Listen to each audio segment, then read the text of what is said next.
I'm a noob.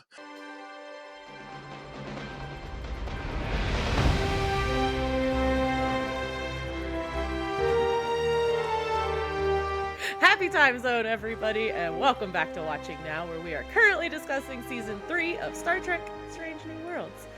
We just finished watching Episode 5, named Through the Lens of Time. My name is Michelle. I will be hosting again today.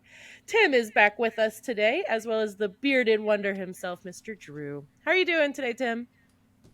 I'm doing good. I was very disappointed for a hot second there. You're like the bearded wonder. I'm like, yes, it's me. It wasn't me, but No.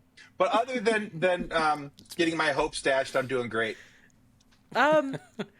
Cool. Hey, Drew, how are you? Yeah, good. I'm excited. I'm excited to jump into the Indiana Jones Event Horizon mashup that is Star Trek episode, whatever that number is. What are we on? 5? Episode 5. See, when they do the double drop, it messes me up. The double drop on the first step, they do the 2 episode drop. The time, everything.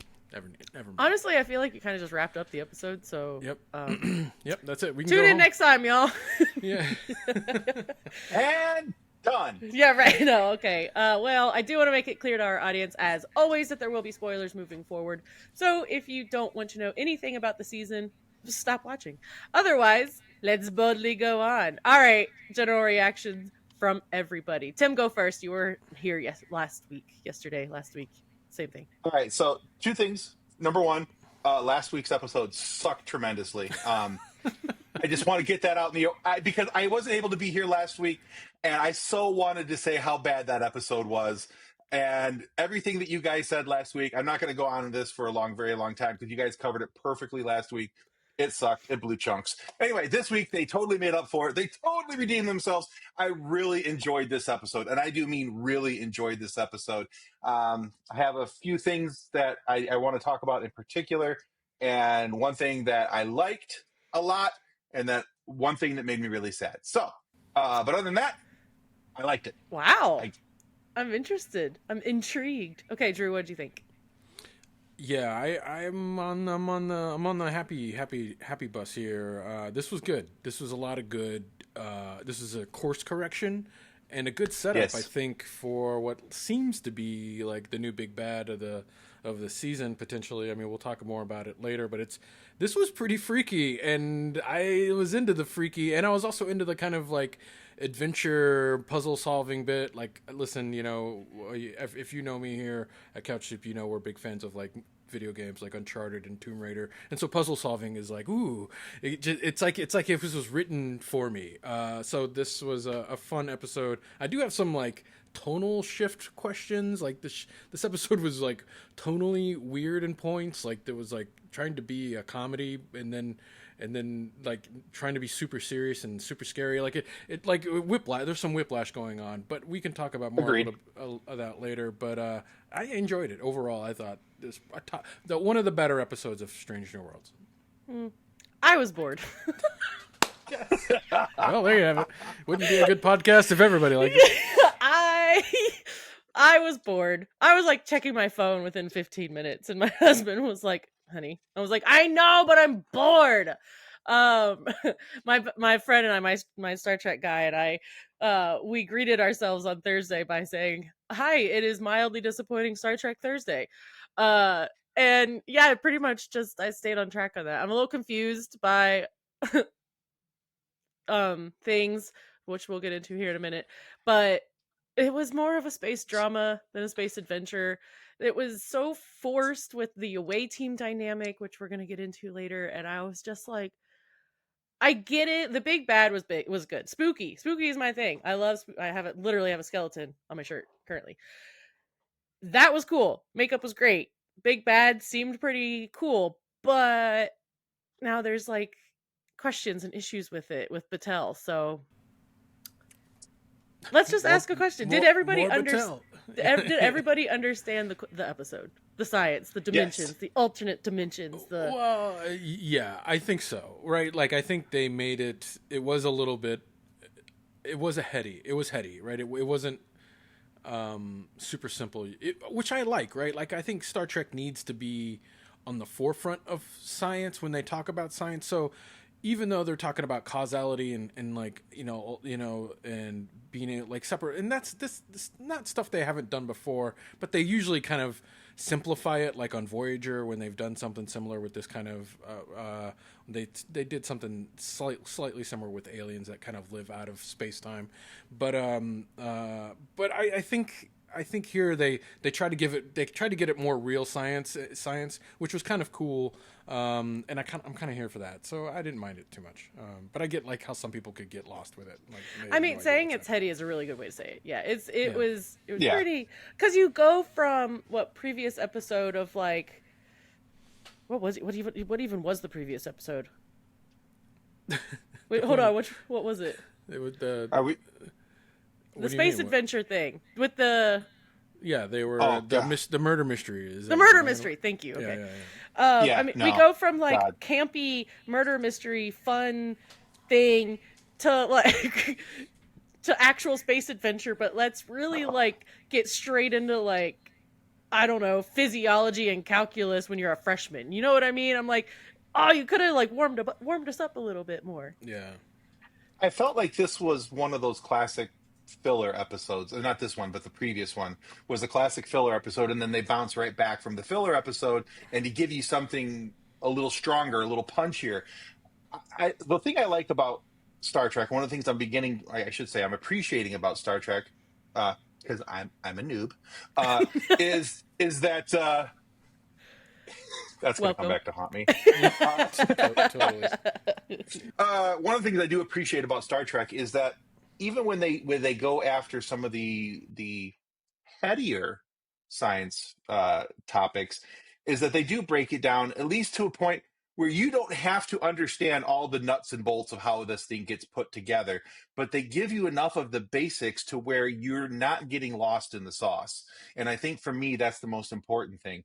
Like, half the terms that they were spitting out and everything, I'm like, sure, okay, science. And I'm like, great, but I felt like it was enough explanation in the context of the conversation, which some people may not have gotten because they were playing on their phones 15 minutes in. Correct. But I think there was enough context in the conversation that it helped you to decipher what was going on, with the multiple dimensions and how they were affecting, the causality of things and, all that kind of stuff. All those big $5 words they were using in the episode. Them realize, or at least Uhura realizing they were all actually in the same room. That was super cool. Because when you looked at the camera from Beto, I think is his name, Beto's camera. Yeah. And they were all together, but they were all separate, but they actually weren't. Yeah. That was pretty cool. That was fun. Yeah, I listen. I think the episode, it started out kind of weird. I think the tonal shift for me was it started out weird with like the hallway scene between Lalonde and Nurse Chapel, where it's like Nurse Chapel's like trying to get the like, hey, how's Spock doing? With my boyfriend or with my fiance on board, blah blah. And I was like, what is going on here? Like, it felt like I'm watching like a bad Netflix reality TV show where they're trying to like, I'm digging up the drama here, and I'm like, what? I'm like, come on, like, really? And it's like this weird, and I'm like, oh god, here we go. What is this episode gonna be? It's basically Below Ducks, but for Star Trek. Yeah, totally. Yeah, I was like, I just don't really need this. Like, I don't need like a quad rom dynamic. What are you calling it? Like, not a threesome or a love quadrangle, thruple. Yeah, or whatever that is, like between the four of them now. Like, and I'm just like, oh, I'm rolling my eyes right away. But then when the moment they beamed down to the planet, and they showed that like new species that we'd never seen before, and he looked fucking cool, like the like blue makeup and like the like scarification on his face. Like, I was like, that looks like movie quality makeup stuff. That looked really awesome. I was kind of really into that, and the way he talked, I was really into that too. The way they like synthed his voice, it sounded like modular in a weird way. Like, that kind of drew me in. I was really kind of jiving with that. And like the whole like reveal where they use like the panels to kind of like burn through the rock and kind of reveal that big it felt like an Indiana tractor Jones beam. moment. Yeah. It kind of felt like a really cool, like, oh, well, we discovered this thing, and I was like, oh wow, Right. So like the episode kind of, like tonally was like whiplash, because I was like, this sucks, to like, this is really cool. I hope we're leaning into this, and thank God they did. But yeah, I was kind of digging the new planet, and the new, like, the species, and then this whole like kind of mystery of like, we're gonna go into this cool tomb, this like Tomb Raider kind of vibe, or Indiana Jones kind of. It's very Last Crusade. The end of it. Oh, for sure. Yeah. Very. Honestly, that's the very first thing I thought of when all that rock went away, the facade went away, and they showed the thing cut into the rock. I was like, ooh, Last Crusade. Yeah. Yeah, so very much, I get that for sure. And I honestly thought very similar, Drew, with everything that was happening in the hallway between Lon and Chapel, and then Spock and Chapel in the lift. When Gamble joins them and all that, it was forced awkwardness in the hallway and in the lift, and I just thought I was like, oh great, we're on the CW channel now. Okay, perfect. We're right. It was like Spock's girls. Yeah, it's the Arrowverse, but for Star Trek. So, well, and another tonal shift that happened was the very beginning, when it was, you already mentioned his name, Tim Gamble was the new character we got introduced to, who was an assistant of Mbenga's. Spoiler, I guess. Yeah. Did he have to die though? What let's like, I want to pivot on that. All right, because let's shift that to the end. There's a lot to talk about before that happens. Yeah, well, only because I think the episode teases us that we might not. I don't think we saw the last of that guy, but because here's my theory. Like, the episode actually opens up with Ensign Gamble giving like a star date, blah blah blah blah. I forget what the number was, but he's giving his like, hey, I'm I've been on the Enterprise. I love my work, and I'm today's the day I go on my first. I went on my first away mission, but it wasn't like all of what it seemed. He's like recapping what happened. I think there's some weird timey-wimey causality. He did say, my life will never be the same after today. Yeah, and how would he know that unless he knew something prior? Like, the whole episode talks about like this idea, like Spock, like we'll talk about later, but like Spock cuts himself and he notices later he hadn't cut himself until in the future, but in the past he can see the cut. So I think there's something happening with Ensign Gamble that because of what happens with the Vesda, the entity that takes him over, like he is now in like outside of time, and he's witnessing himself past, present, future, and and understands that there's something where I don't think we've seen the last of him. So he's a multi-dimensional being. I think now. so, right? In a way, I hope so, right. because I really like Ensign Gamble, like really like his character. I thought he was great. He was one of the highlights for this episode for me, for the character-wise. Yeah. As a bad guy, as a good guy, I could take him or leave him. He's a little bit too chipper for me, but See, but I liked that, honestly. I liked that part of his character was that he was excited to be there. He's excited to do this. He was and I thought about it, because I have two sons that are 23 and 26, and when they were first starting their new jobs, they were so excited because I get to go do this and I get to go do that. And like a week later, I was like, so how's adulting? And they're like, yeah, this sucks. Yeah, that'll fade. It was just that adulting newness hadn't worn off for Gamble yet. He was still going through all this is cool and this is so cool and I get to do this and I'm so excited. And yeah, so it's like, the freshman happiness. Yeah, and it was his first away mission. Now, obviously, he should have known not to touch stuff. Stop touching things. Yeah, totally. As soon as he touched that orb, I'm like, dude. Probably because Nurse Chapel just went down and was like, hey, look at this. That's true. Yeah, she's not exactly setting a good example. This is true. Yeah. I thought it was interesting how like the temple like took Nurse Chapel's blood, and then like she became like the de facto kind of like leader of the mission. And then she took the tablet, and I thought when he picked up the orb, when Ensign Gamble picked up the orb from those dead, like, thievery, those dead aliens that were robbing the place, who apparently starved to death. What a way to go.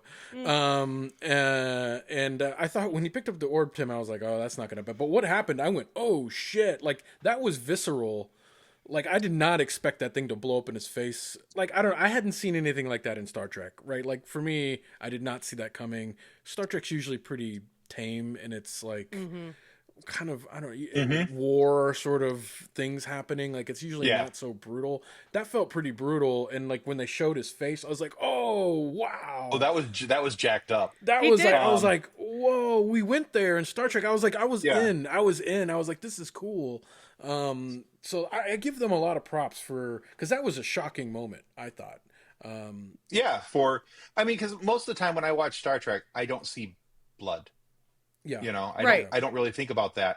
And maybe there's been other instances, but I haven't watched enough Star Trek to go, hey, there's a ton of blood in this scene, or but for as much as they showed with Gamble and the eye sockets burned out, and it's all over his perfectly nice white, jumper and all these things. And I was just like, but I thought as soon as he now I haven't watched enough Star Trek to go, oh, they're not going to blow that up. As soon as he picked it up and it started glowing, my video game brain went, he's screwed.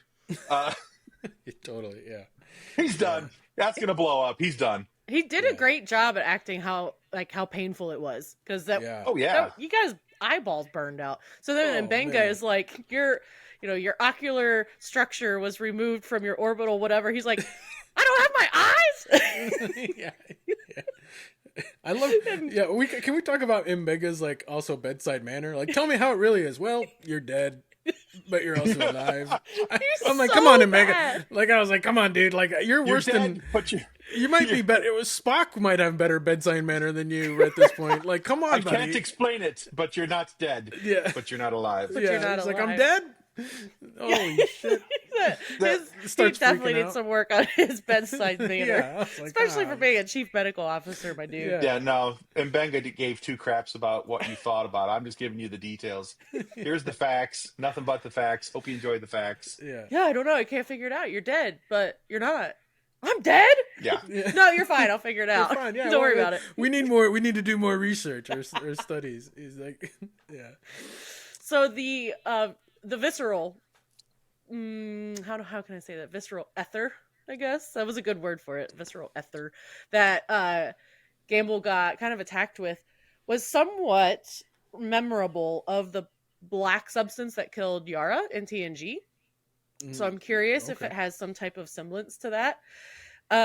But the thing that I found really interesting was how much Batel's Gorn DNA had an automatic reaction. It was a innate hatred of something. So do you think it's the Gorn in this thing, or do you think this thing is just inherently evil and everything hates it? Tim, I'll start with you. That is a jolly good question, and I was curious about that myself, because it's not like she was just like, oh, something's wrong with, like, she immediately starts speaking in a foreign language, and her whole body stance, everything about her shifted and changed, and it was on, like, just boom, it right into fighting. And so yeah, I kind of think that there's some like Kendrick Drake beef here between these two, That's what I was thinking. For those of you who don't know, those guys are rappers. Anyway, You are so white. I'm extremely white. I am white as white can be. I'm Irish white. Anyway, but yeah, no, I really felt like there was some type of level of like long-standing hatred issue between whatever the Veda is and the Gorn, and just them, like, even being in or around each other, they sense each other, and there's like instant, fighting and hatred. Yeah, that's what I was kind of thinking. The only thing that makes me think otherwise is because Batel / whatever Gorn in her called it the same thing that the Macroon did. So is it just an inherently evil being? Drew, what do you think? Well, yeah, I think they kind of slightly explain, like, this being is like old, like it's really, really old. Like, Right. why am I'm bad with names today? But Pelia. yeah, Pelia. She's man, I'm bad with Yeah. races too. Her race is extremely old too. She's lived for over like a millennia. So that's I how don't long they remember what live she there. is. And so she kind of recognized even her kind of like. So I get the sense. I feel like the Gorn, because they're a lizard race, like that they pass down in their genetics memory, right? Like I feel like that's a thing. I feel like scientifically, it's sort of like where we have to like relearn everything, like all of our instincts. Like we have certain instincts that are like buried deep. Innate, But yeah. yeah, but though they're like lizard instincts. It's like they hack the egg. They know how to like fucking like catch flies with their like they like on Earth anyway. That's how it works. Like Some it's things sort are of just like, instinctual. yeah, instinctual. And I feel like they've been around so long. The Gorn have been around a long time, and the species have been around. Like there's some ancient history there that they've been designed or that's been programmed into their DNA to hate the species or recognize it in different forms. I'm not sure. It was weird how it recognized it right away, even though it wasn't in its form or Right. sensed it. It'll be interesting how they kind of explain it. I'm glad at least that the Gorn thing has a purpose, right? Like it kind of felt like all of that Gorn setup with Batel and her having like that like long drawn out thing that we all were like, can we just be done with that? At least it had a purpose, right? Like I was kind of like, okay, cool. It works. At least you've made it something that at least is going to tie in later. We have a reason for her to stick around now on the Enterprise, right? You know, like this is going to be an ongoing. It's set up to be an ongoing thing to unravel. I think throughout the Which season. could, and going down that rabbit hole, it could aid in later away parties, right? Like as they're trying, maybe the ultimate, if that is the ultimate big bad for this season, she will ultimately help them find it or defeat it or something like that. Right, exactly. She'll have some knowledge or something that they can pull out. But it is interesting how when she turns into that, she turns into like this feral cat, like lizard thing that can pounce around. I was like, and her strength was enhanced. I was like, oh, that's it, because she could go toe to toe with that guy who seemed to have, who was also like super strong. This reminded me of the PA race when they would take over people on Deep Space Nine, when the PA race would take over. Like they kind of like were, their eyes went weird too, and like they got like some superpowers and stuff like that. It's very cool, very scary. The actor who played Gamble also one of the big moments was when Mbenga was pointing the phaser at him, and he was being all gambly, and his face was completely normal, you would think, but then it just dropped, and you saw nothing, and it was just the being, and it was just like, It's cool. Yeah, he did a great job. Yeah, like, I really hope he's back as like the big bad. Like he crushed it as a bad guy. Like He did. let's go. Him reaching through the jail cell. Oh, listen, cool. I was like, wild. And then cracks the guy's neck. I was like, oh, right, yeah, like a brutal death on Star Trek. Like this was like an episode where I was like, wow, they're not unafraid. It was the first time in a while on Stranger Worlds where I was like, okay, they're doing things that are shocking, which I appreciate. So it's the main reason why I really liked the episode overall. I still have a lot of qualms, and we could talk about those in a little bit, but it does have some logic problems and stuff like that. But and some writing issues. But overall, like, and most of it has to happens in the temple where you're kind of like, why are we doing that? But the stuff with Gamble and on the ship was really cool. I almost wish that was a whole episode, and I almost wanted them to kind of do that with Ensign Gamble, where he could really, one being almost crippled the Enterprise to really show the strength of this, like really make you even more afraid of what this Vesda, like these Vesda things getting out, like how powerful they could possibly be. I almost wanted that to be a standalone thing. But I would have loved to have seen that as a standalone episode, honestly. Because in all honesty, my mind went to Space Seed from TOS. Oh, yeah. With Khan. It was interesting that you mentioned Khan there a minute ago. But that was what I thought of. I was like, holy crap, what if he got out and got loose through the episode and was able to spread his Vesda-ness to other people to help recruit them? And, and then... Because that's what Khan did. He recruited people to his cause, even though the people on the ship weren't going to be able to help him much because they weren't super beings like Khan was. And now I'm like, I would actually, that would be a really fun episode to watch, to see how, he would go about this in the ship, and how he would take things over, and what he would do and how he would do it. And then again, how Pike and the gang would react and try and fight this thing. Yeah, it's almost impossible because he has like the memories not only of Gamble, but he seems to be able to tap into the memories or what happens through time, I guess, Everybody of around him. of people around him, because he was able to call out his Mbenga's daughter. Right, it was like really creepy, right? And then he did the same thing to the guy outside the red shirt outside the transporter room before he. That one creeped me out more, honestly. Yeah, I was like, this is a fascinating type of enemy, right? To fight, right? That knows more than you in a way, right? Or knows more about you than maybe even you do.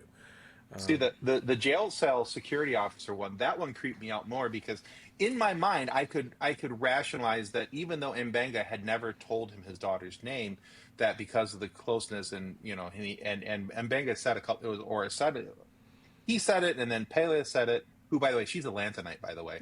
Lanthanite, thank you, yes. Lanthanite. I was Googling that earlier Me while too. you guys were talking. But he said, I have a fondness for the boy. He's spending time with him. There, he may not have said it outright to him, but there may have been something. And so in my mind, I'm like, yeah, there may have been, just an opportunity for him to catch on to that at some point, somehow, some way.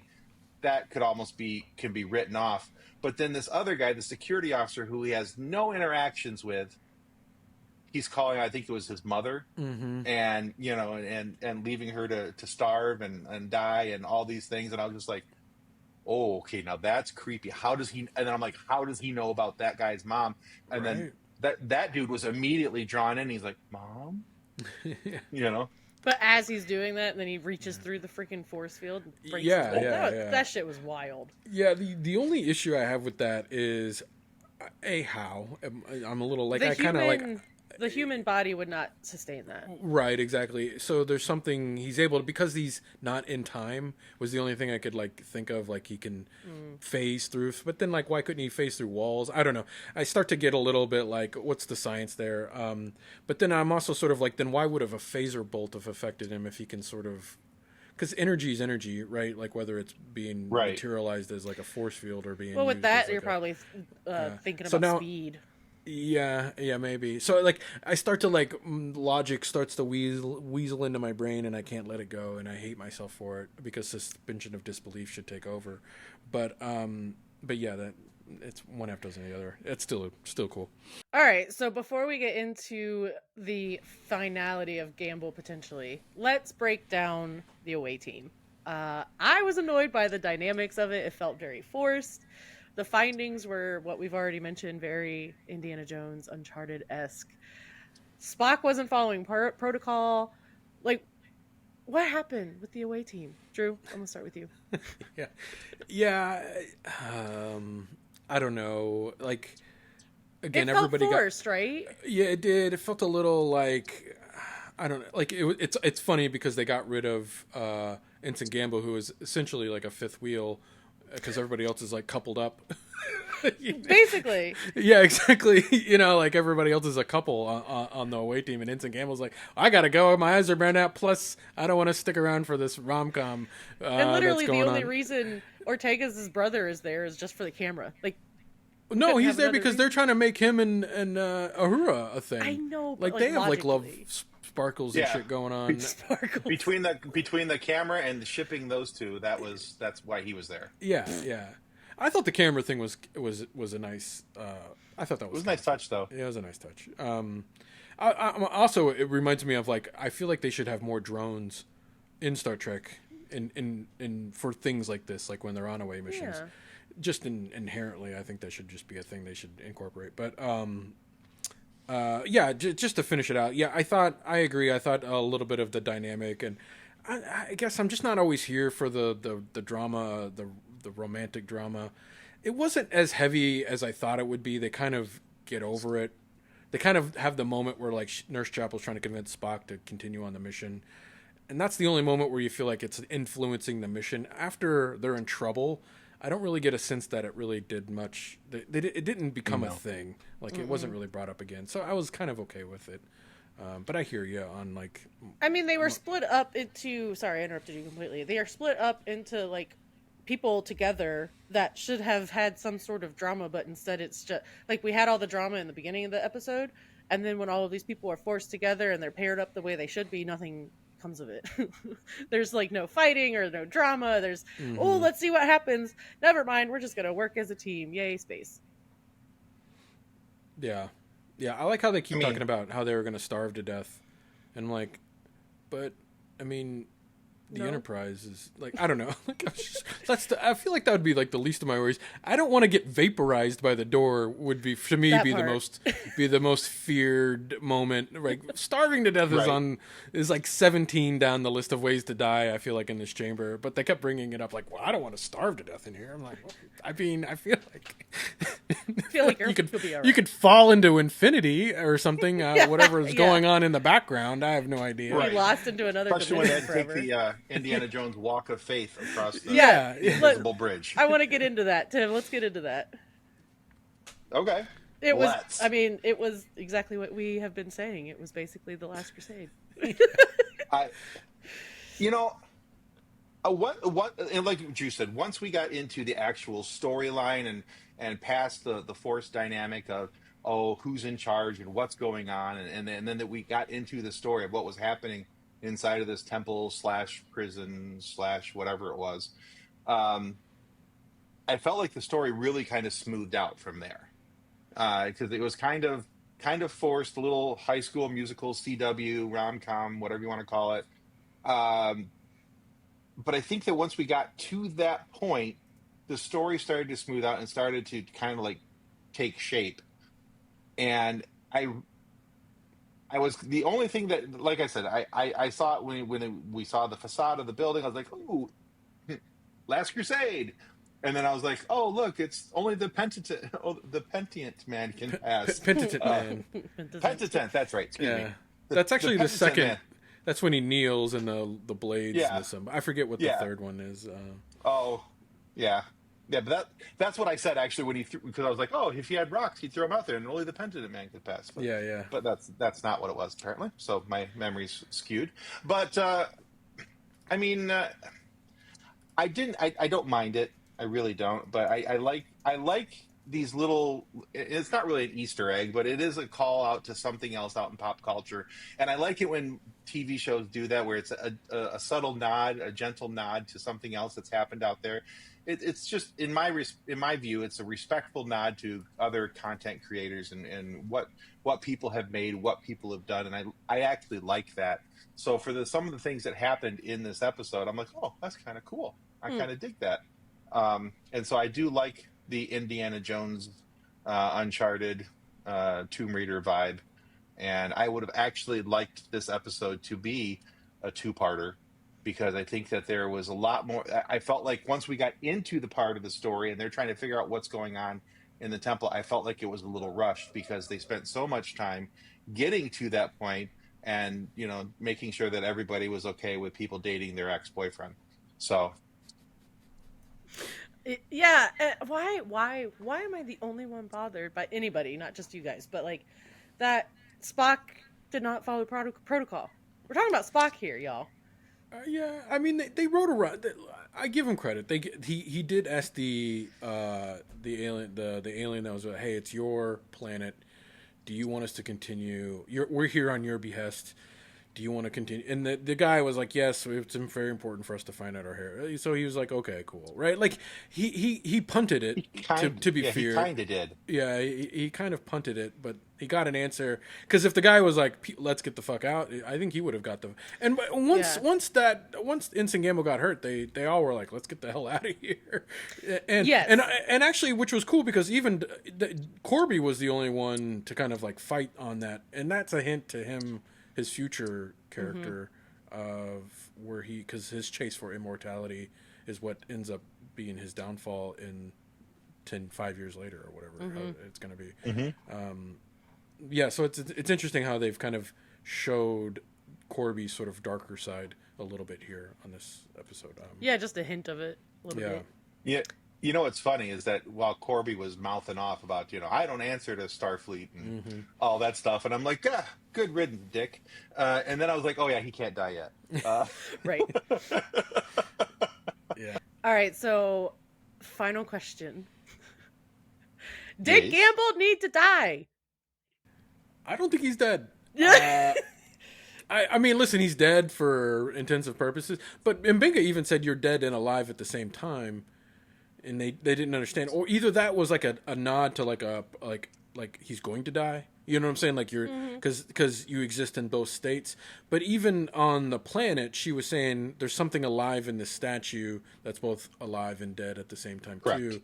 So I think there's something going on, or there's a being in the statue that's like the mother of those little like razorfish type things in the orbs.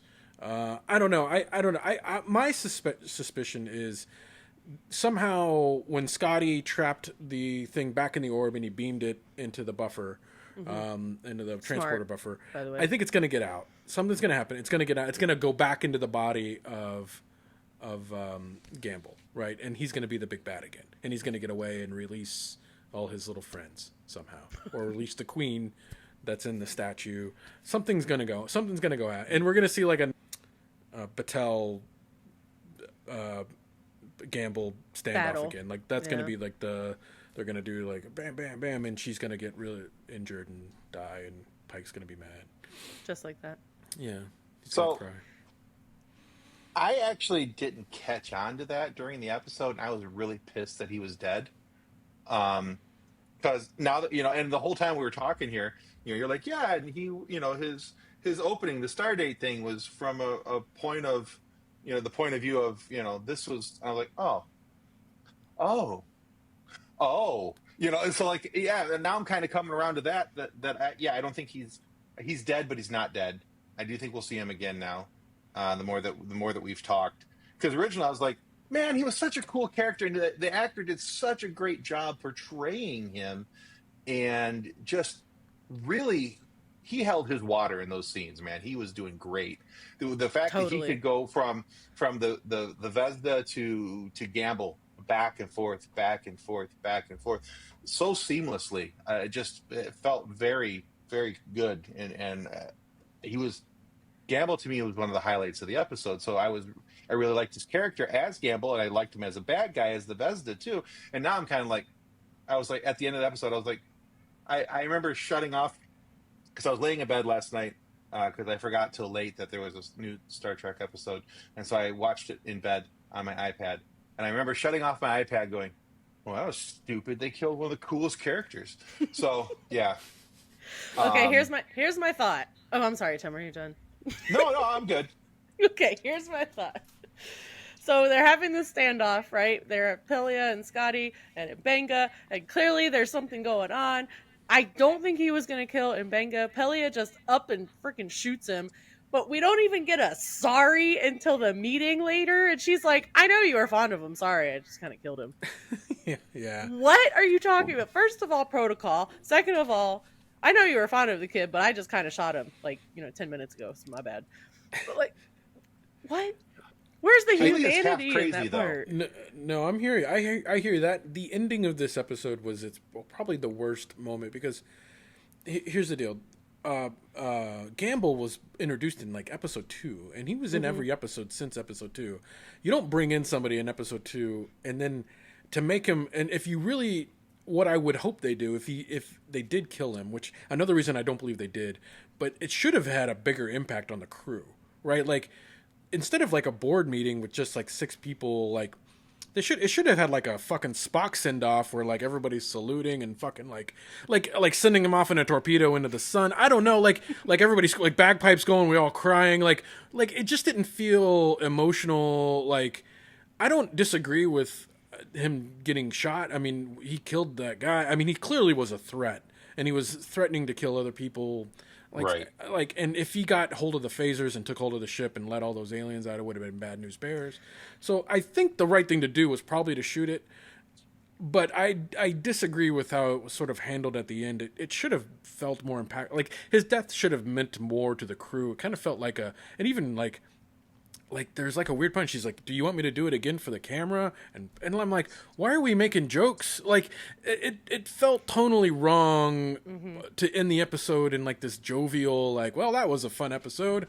Let's all go back to our day jobs." Like, no, like this dude just like, you almost got your ass kicked. Everybody almost died. Like this thing almost got it. Like it felt really good, but then they had to like put in this wink, wink, nudge, nudge thing in it, and I was like, "Oh, guys, what is going?" Like tonally. Each episode is so whiplashy. I don't know what's going on with the writers' rooms over there or what they're trying to do, but it's frustrating. And you couldn't have just shot him in the kneecaps to make him sit down? Like, there's research to be done. Why did you have to kill the being that he was, inhabited by? That's true. Stun. Yeah. Or shoot him in the kneecaps. Either way. Michelle, shoot him in the kneecap. Or, stun. I don't know. In the future, they have a thing called shoot him in the knees. Get him. Like, Michelle's brutal. Can we put an arrow in the knee? Yeah. Like, take off a limb. Like, oh, man. Here's my thought, though, on Pelia. Pelia's crazy. Yeah, totally crazy. And I have not decided whether or not I like her character. Yeah. Because one episode I'm like, oh, she's kind of cool. She's got a cool backstory, being because she's been around for so long and all these things. And then there's episodes like this one where I'm like, she's kind of Carol Kane has this fantastic ability, and if you watched her in anything else that she's done, she has a fantastic ability to play kind of a creepy person. And she kind of lets that come out a little bit in this episode, especially when she's talking about how she couldn't put her finger on what was going on with the Vesda and why but it gave her the heebie-jeebies, and that whole conversation, she kind of morphed into another character, and it wasn't the Pelia that maybe we've seen in other episodes. And then there was the whole and then she's sitting there talking at the table at the in the ready room, and then she's like, "Do you want to like you said? Do you want another one for the camera?" And I was like, "Wait, what? What? Why? Yeah. Why?" Yeah. And so that was a little off-putting for me, but and then I thought that especially because of Mbenga's closeness to him, that there would be more than, like you said, more than just a board meeting. Where I was like, yeah, well, he died. So much for that. Let's move along. All right, what's for lunch tomorrow? Yeah, it did. Felt very. So tomorrow, tacos. Everybody good with tacos? All right, let's move on. Tacos with a side of Vesda, apparently. Yeah. Apparently, yeah. Maybe that. Yeah, maybe they met Verde for the green salsa. Yeah. I was thinking they were trying to do Vecna from Stranger Things. Right? Oh yeah. So yeah. I totally get the tonal thing, and like I said, with Pelia, I'm never sure what Pelia I'm getting for each episode, because the way she's written, she's either crazy or kind of crazy. Yeah. And it depends on how the episode's going, the directions the episode's going. And this one, she was getting right up there on the crazy scale for me. But again, to me, she came out of nowhere, because the last couple episodes, it's all been Scotty talking about where's Pelia, Pelia, and now all of a sudden she's here. Yeah. Cool. And I say this with the most respect for Carol Kane. I think she's a fantastic actress. I would not be sad if Pelia was gone in the next episode. Yeah. And I mean that with the most respect possible, for two reasons. Number one, they killed my boy. They killed Hemmer. And brought Pelia, and I still haven't forgiven the writers' room. That was my boy, Blue. I'm gonna say that as many times as I can. But I love Hemmer, and he was just a fantastic character. Way more interesting to me.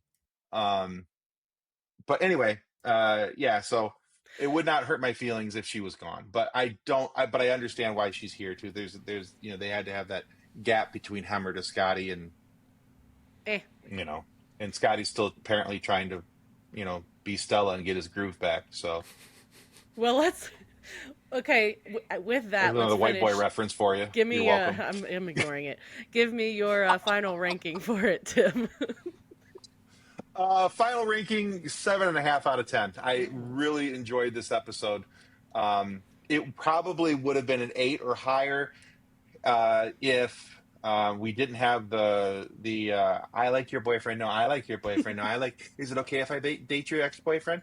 That crap in the beginning, and the weird send off at the end. I withdrew on that one. So yeah, about 7.5 for me. What about you, Drew?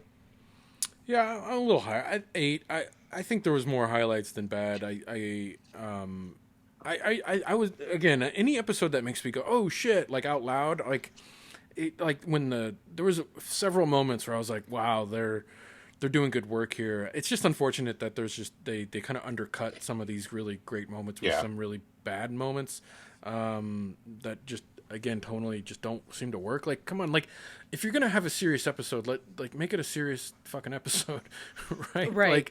Like let's stick the landing and but also subvert it too, right? Like if you want us to really think Gamble's dead, like really drive it home, make it feel finite, and then pull the rug from under us again, right? Like go all in. I just feel like there's moments of really, really greatness, and then sometimes they just sort of it slips slightly, and it's unfortunate. This season just doesn't seem as tight writing wise as the past 2 seasons have been.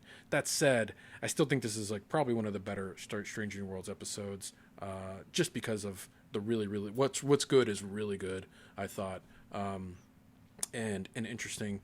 But yeah, that's it. I think it's a pretty solid. I'm excited to kind of see how this all kind of takes shape. It'll be, I don't know how many episodes there are this season. 10? I think 8? 10. Yeah. 10. Yeah, it's interesting they brought in kind of like what seems to be the next big bad, like 5 episodes into the season. Yeah. So it'll be kind of like I'm hoping it'll be kind of like focused and not so scattered, but we'll see where it goes, or if it goes into season 4 or whatever. What's your final ranking for it?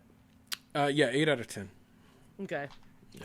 I don't know. I guess I'll not be too mean and I'll do like 6 out of 10. I don't know. It was all right. If I wanted to watch Indiana Jones, I'll go watch Indiana Jones. If I wanted to watch Uncharted, I'll just go play it because I'm not going to watch that movie. No, I'm kidding. The movie was fine. Just kidding. I guess That's I'll about do 3 like... points higher than I thought you were going to go. So, Well, I mean, you guys made some good points because, like, yeah, it was still Star Trek, and the creepy factor, the spooky factor was there, and I'm all for spooky. So, yeah. So yeah, I guess like 6 out of 10. I forgot to bring this up earlier, and I would like to interject one more point if I could. No. Continue. Okay. Yeah, go ahead. Okay, so was I the only one when they put the visor on his face that thought we were getting a new Geordi? Immediately. I was so mad. Okay. I was like, no. I was like, I got it out of my chest. Like, oh no. Well, because they took his eyes, and then when they said he couldn't regrow his eyes, I'm like, oh, he's gonna get the banana clip visor thing, better not. Immediately. My wife literally said, "Is this the origin story for the guy? What's his name? No. Spock?" And I'm like, "Oh my god!" Like my wife is not a Star Trek person. I'm like, "No, you're talking about Geordi."